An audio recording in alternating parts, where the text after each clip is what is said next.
Hello student, हम लोग आज पढ़ने वाले हैं क्लास 10 का सब्जेक्ट साइंस है और चैप्टर नंबर 1 में रासायनिक अभिक्रिया एवं समीकरण है। तो हम लोग क्लास 6, 7, 8 में 9 में भी पढ़ चुके हैं रासायनिक परिवर्तन, भौतिक परिवर्तन के बारे में। तो वही रासायनिक परिवर्तन ही है यहाँ पे। तो थोड़ा सा हम लोग क्लास 6, 7, 8 का थोड़ा सा रिकॉल कर लेते हैं। जैसे भौतिक परिवर्तन होता था, उसमें क्या होता था? कोई नया पदार्थ बनता था क्या? नया पदार्थ, वैसा परिवर्तन जिसमें किसी नए पदार्थ का निर्माण नहीं होता है।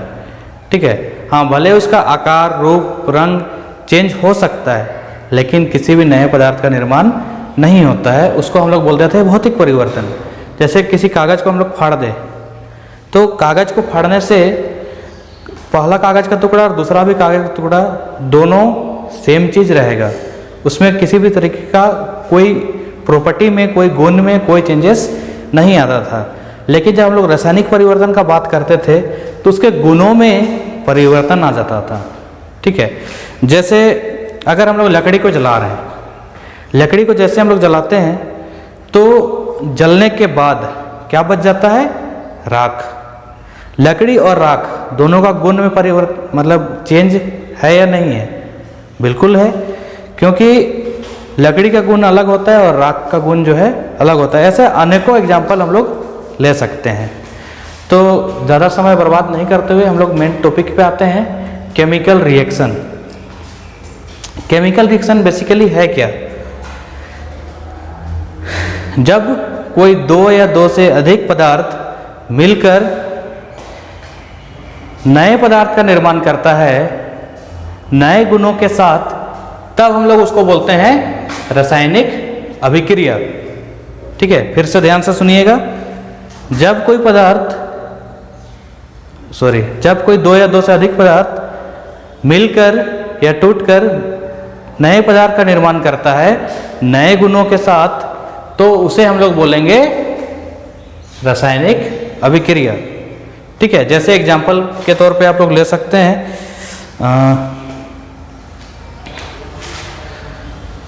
चलिए, हाइड्रोजन प्लस ऑक्सीजन दोनों को हम लोग रिएक्ट कराए तो क्या बन गया? वाटर। देखिए, हाइड्रोजन क्या होता है? गैस होता है। ये क्या होता है? ये भी गैस है। और ये क्या है? H2O, water. यहाँ हाइड्रोजन का गुण पूरी तरह से परिवर्तित हो गया, ऑक्सीजन का गुण पूरी तरह से परिवर्तित होकर क्या बन गया? जल बन गया। ठीक है, इसमें हाइड्रोजन ऑक्सीजन का कोई गुण नहीं है, इसमें नया गुण आ गया क्या चीज का? जल का। ठीक है, तो इसी तरीके से होता है रासायनिक अभिक्रिया। जब भी कोई पदार्थ अभिक्रिया कर नए पदार्थ का निर्माण करता है नए गुणों के साथ, तो उसे हम लोग बोलते हैं रासायनिक अभिक्रिया। अब रासायनिक अभिक्रिया के बाद आता है अभिकारक तथा उत्पाद। तो अभिकारक और उत्पाद है क्या? वैसे पदार्थ जो रासायनिक अभिक्रिया में भाग लेते हैं उसे हम लोग अभिकारक कहते हैं। इंग्लिश से बोला जाता है रिएक्टेंट।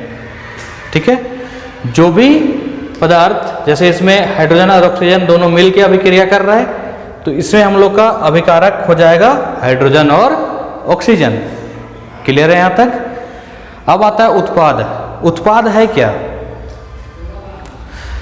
रासायनिक अभिक्रिया होने के बाद जो नया पदार्थ बनता है उससे हम लोग क्या कहते हैं? उत्पाद। जैसे हाइड्रोजन और ऑक्सीजन दोनों मिलकर अभिक्रिया किया तो क्या का निर्माण किया? जल का। तो ये जल क्या हो गया? हम लोग का उत्पाद। यहाँ तक कोई दिक्कत है? कोई दिक्कत नहीं। तो अब इसमें एक चीज आता है कि हम लोग कैसे निर्धारित कर सकते हैं कि जो रासायनिक अभिक्रिया है वो हुआ। तो इसके लिए 3-4 प्रॉपर्टी है, गुण है, जिसे हम लोग जानेंगे कि रासायनिक अभिक्रिया हुआ। जैसे सबसे पहला है रंग में परिवर्तन। रंग में परिवर्तन कहने का मतलब उसका रंग जो है बदल जाएगा। जब भी कोई नया पदार्थ बनेगा तो उसका रंग बदल जाएगा। जैसे हम लोग खाना पकाते हैं, या फिर मान के चलिए सब्जी पकाते हैं, तो सब्जी जब हम लोग स्टार्टिंग में बनाते हैं उस समय वो उसका रंग जो है हरा कलर का रहता है, लेकिन पक के उसका कलर जो है चेंज हो जाता है। तो इसी तरीके से जब रासायनिक अभिक्रिया होता है तो हम लोग रंग बदलने से भी हम लोग उसको पहचान सकते हैं कि ये रासायनिक अभिक्रिया हुआ। दूसरे नंबर पे आता है तापमान में परिवर्तन। जब भी किसी रासायनिक अभिक्रिया होता है तो उसमें तापमान में परिवर्तन जरूर होता है। जैसे हम लोग चूना को पानी में जैसे डालते हैं वो गर्म होने लगता है, उसका तापमान परिवर्तन होने लगता है। तो इस तरीके से हम लोग जान सकते हैं तापमान में परिवर्तन के बारे में। तीसरे नंबर पे आता है गैस का उत्सर्जन। जब भी कभी रासायनिक अभिक्रिया होता है तो उसमें गैस का उत्सर्जन भी होता है, गैस भी निकलता है। ठीक है। चौथे नंबर पे आता है अवक्षेप का निर्माण। ठीक है। चौथे नंबर पे क्या होता है? अवक्षेप का निर्माण। अवक्षेप का निर्माण कहने का मतलब क्या है? जब इसको हम लोग एक छोटा सा एग्जांपल से समझते हैं। जैसे कोई भी एक ट्रांसपेरेंट ग्लास में हम लोग पानी ले लिए, ठीक है, उस पानी में हम लोग मिट्टी का कुछ कण उठा के उसमें डालेंगे तो उसमें क्या होगा, जो नीचे बच जाएगा, कंकड़ जो बच जाएगा नीचे, उसी को हम लोग बोलते हैं अवक्षेप। मतलब रासायनिक अभिक्रिया के दौरान जो नहीं घुलता है या फिर इनसोल्युबल पार्ट, अघुलनशील पदार्थ को हम लोग क्या कहते हैं? अवक्षेप। क्लियर है? पांचवा नंबर पे होता है अवस्था में परिवर्तन। हो सकता है अगर ठोस में है तो वो द्रव में हो जाएगा, द्रव में है तो गैस में हो जाएगा, या फिर ठोस से सीधा गैस भी हो सकता है, गैस से सीधा ठोस भी हो सकता है। तो इस तरीके से हम लोग पहचानेंगे कि रासायनिक अभिक्रिया हुआ या नहीं। अब इसके बाद आता है रासायनिक समीकरण, जिसको हम लोग इंग्लिश में बोलते हैं chemical equation. Chemical equation basically है क्या? जैसे यहाँ पे जो हम लिखे, चलिए कोई एक अभिक्रिया लिखते हैं, मैग्नीशियम और ऑक्सीजन को मिलाने से मैग्नीशियम ऑक्साइड बनता है। ठीक है। मैग्नीशियम और ऑक्सीजन को मिलाने से क्या बनता है? Magnesium oxide. तो इसको जो है हम लोग को थोड़ा सा वर्ड में बोलना, सेंटेंस में बोलना थोड़ा सा कठिन होता है, इसीलिए इसको हम लोग समीकरण के रूप में आसानी से पढ़ सकने के लिए या फिर लिख सकने के लिए हम लोग उसको क्या करते हैं? एक अभिक्रिया को समीकरण के रूप में दर्शाते हैं। ठीक है। फिर उस रासायनिक समीकरण को लिखने का एक तरीका होता है, ठीक है, जिसमें हम लोग उसका रासायनिक सूत्र का उपयोग करके और उसका जो भी उसका परमाणु जो भी होता है उसका उपयोग करके हम लोग लिखते हैं। जैसे अभी हम जैसे बोले थे मैग्नीशियम Mg और ऑक्सीजन को अभिक्रिया कराने से क्या बनता है? Magnesium oxide. मतलब मैग्नीशियम और ऑक्सीजन को अगर अभिक्रिया कराएंगे तो क्या बनेगा? Magnesium oxide. तो इसको हम लोग को शॉर्ट में लिखना है। मैग्नीशियम को Mg लिखा जाता है, ऑक्सीजन को O2 लिखा जाता है, मैग्नीशियम ऑक्साइड को MgO लिखा जाता है। तो इस तरीके से हम लोग को इसको लिखने में, पढ़ने में आसानी होता है। इसीलिए हम लोग कोई भी रासायनिक अभिक्रिया को समीकरण के रूप में दर्शाते हैं। अब आता है संतुलित रासायनिक समीकरण। तो एक चीज़ हमेशा ध्यान रखिएगा, जो भी रासायनिक समीकरण हम लोग लिखेंगे वो हमेशा संतुलित होना चाहिए। अगर हम लोग संतुलित रासायनिक समीकरण नहीं लिखते हैं तो वो समीकरण जो है हम लोगों का गलत हो जाएगा। जैसे ध्यान रखिएगा आप लोग, यहाँ पे ध्यान दीजिए, magnesium plus oxygen, magnesium oxide बना। यहाँ मैग्नीशियम का कितना एटम है यहाँ पे, या फिर परमाणु कितना है? एक। यहाँ पे ऑक्सीजन का 2 है, मैग्नीशियम 1 है, ऑक्सीजन 1 है। तो ये संतुलित है क्या? नहीं है। ठीक है। तो इसको हम लोगों को संतुलित करना पड़ेगा। तो इसको संतुलित क्यों करना पड़ता है?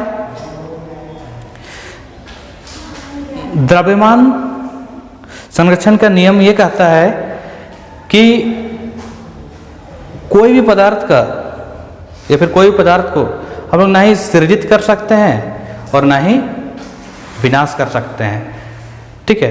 तो उसका कहने का मतलब क्या है कि अगर हम लोग ना ही उसको सृजित कर सकते हैं ना ही विनाश कर सकते हैं, तो फिर यहाँ जो था उससे अधिक इधर कैसे होगा या फिर उससे कम इधर कैसे होगा।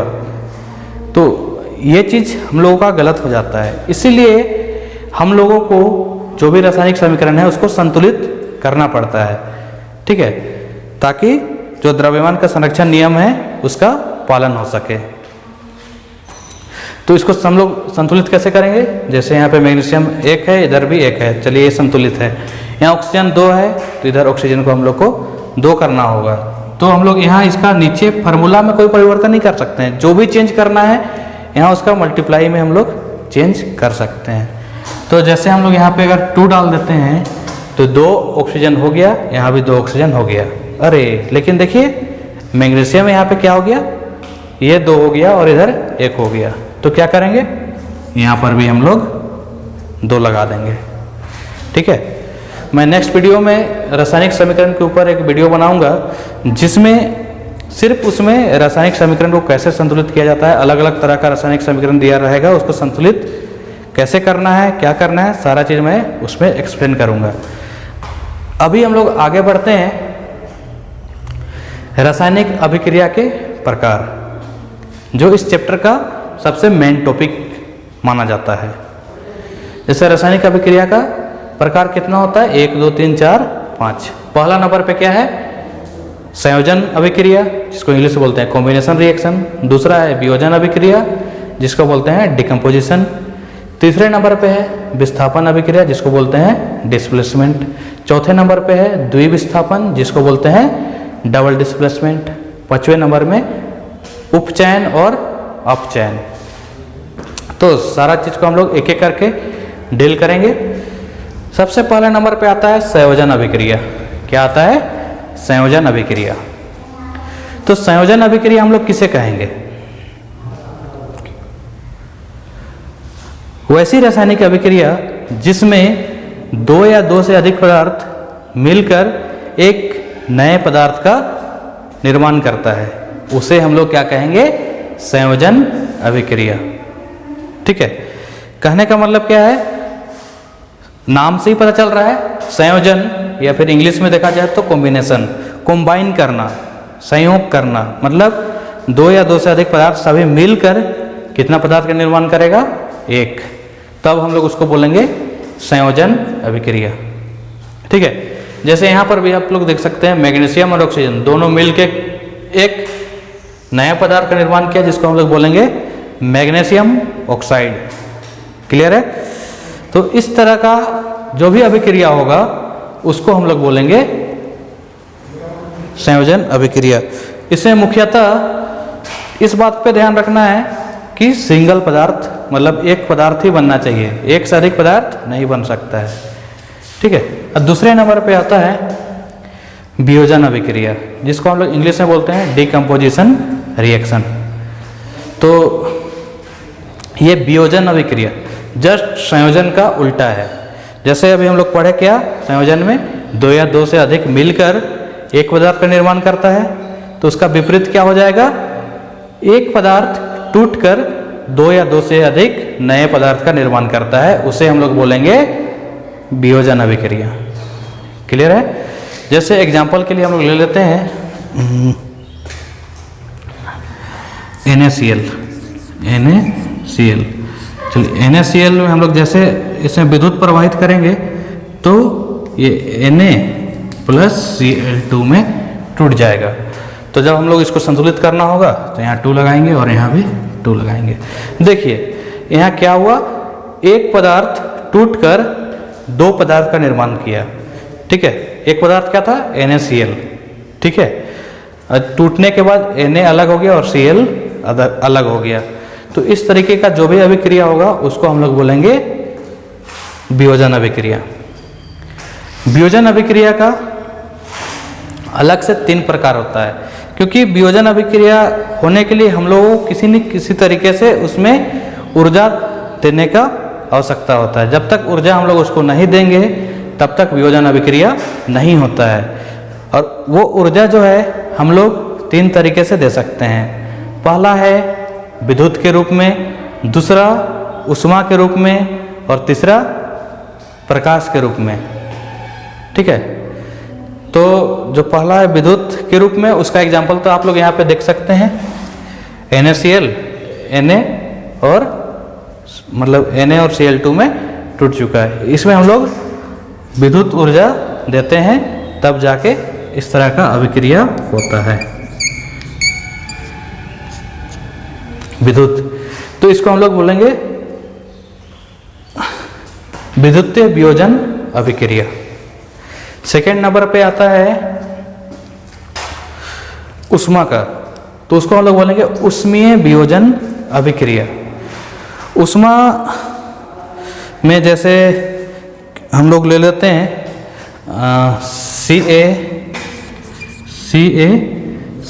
CaCO3, इसमें जब हम लोग ऊष्मा देंगे तो ये टूट जाएगा CaO प्लस CO2 में। ठीक है, इसमें क्या देना पड़ता है हम लोगों को? ऊष्मा। तो हम लोग इसको बोलते हैं ऊष्मीय वियोजन अभिक्रिया। ठीक है, तो इसमें किसी तरह का कोई दिक्कत नहीं है। तीसरे नंबर पे आता है प्रकाशीय वियोजन अभिक्रिया, जिसमें हम लोग को प्रकाश के द्वारा उसको वियोजन मतलब उसको तोड़ना पड़ता है। ठीक है, जैसे एग्जांपल ले लेते हैं AgCl। क्या ले लेते हैं? AgCl। इसमें जैसे हम लोग प्रकाश देते हैं तो ये हम लोग का टूट जाएगा Ag प्लस Cl2 में। ठीक है, इसको बैलेंस करने के लिए यहाँ 2 लगाएंगे, 2 लगाएंगे, तो इसको बोलेंगे हम लोग प्रकाशीय वियोजन अभिक्रिया। जिस वैसा वियोजन अभिक्रिया जिसमें प्रकाश देने से वो होता है, उसे बोलेंगे प्रकाशीय वियोजन अभिक्रिया। कोई दिक्कत नहीं है यहाँ तक? इसी बीच हम लोग का 2 तरह का अभिक्रिया और आता है, जिसको हम लोग बोलते हैं ऊष्माक्षेपी अभिक्रिया और एक ऊष्माशोषी अभिक्रिया। ऊष्माक्षेपी अभिक्रिया क्या है? वैसी रासायनिक अभिक्रिया जिसमें उत्पाद के साथ साथ ऊष्मा भी उत्पन्न होता है या फिर ऊर्जा भी उत्पन्न होता है, तो उसे हम लोग बोलेंगे ऊष्माक्षेपी अभिक्रिया। दूसरा नंबर पे आता है ऊष्माशोषी अभिक्रिया। वैसी रासायनिक अभिक्रिया जिसमें हम लोगों को ऊष्मा देना पड़ता है या फिर ऊर्जा देना पड़ता है, उस तरह का अभिक्रिया को हम लोग बोलते हैं ऊष्माशोषी अभिक्रिया। तो इसका मतलब क्या है? जितना भी वियोजन अभिक्रिया है वो सारा ऊष्माशोषी अभिक्रिया होता है, मतलब उसमें हम लोग को ऊष्मा देना पड़ता है। क्लियर है यहाँ तक? अब तीसरे नंबर पे आता है विस्थापन अभिक्रिया। ठीक है, विस्थापन अभिक्रिया किसे कहेंगे? वैसी रासायनिक अभिक्रिया जिसमें अधिक क्रियाशील तत्व या फिर क्या बोलते हैं उसको, हाँ, अधिक क्रियाशील तत्व धातु अपने से कम क्रियाशील तत्वों को उसके यौगिक से विस्थापित कर देता है, उसे हम लोग क्या कहेंगे? विस्थापन अभिक्रिया। जैसे आप लोग यहाँ पे देखिएगा, कुछ एग्जांपल हम ले लेते हैं। Na plus HCl। ठीक है, तो यहाँ जो सोडियम है वो हाइड्रोजन से अधिक क्रियाशील है, इसलिए क्या करेगा? ये सोडियम जो है हाइड्रोजन को उसके यौगिक से विस्थापित करके उसका स्थान ले लेगा, NaCl बन जाएगा और H2 जो है वो अलग हो जाएगा।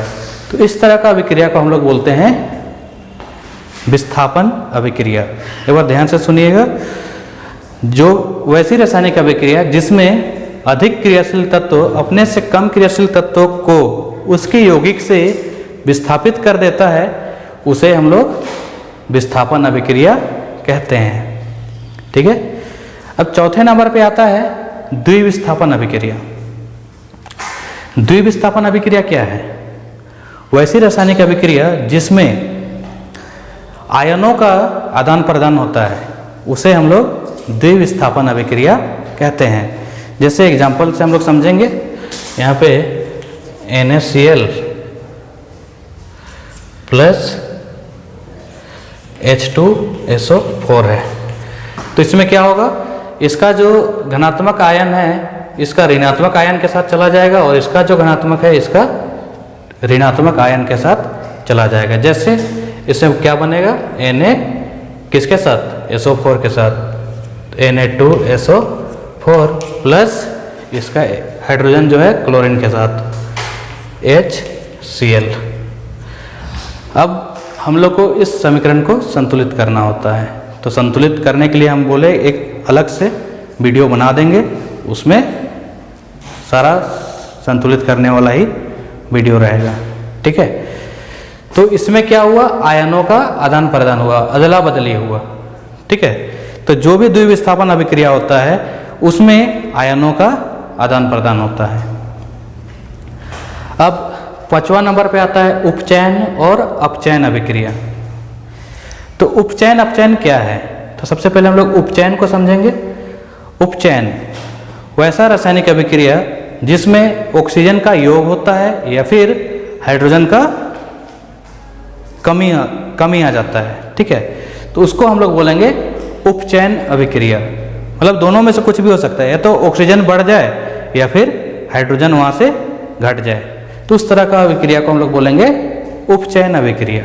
और जस्ट इसी का ऑपोजिट है अपचयन अभिक्रिया, वैसी रासायनिक अभिक्रिया जिसमें हाइड्रोजन का योग हो तथा नहीं बोलेंगे या ऑक्सीजन का कमी आ जाए, तो उस तरह का अभिक्रिया को हम लोग बोलेंगे अपचयन अभिक्रिया।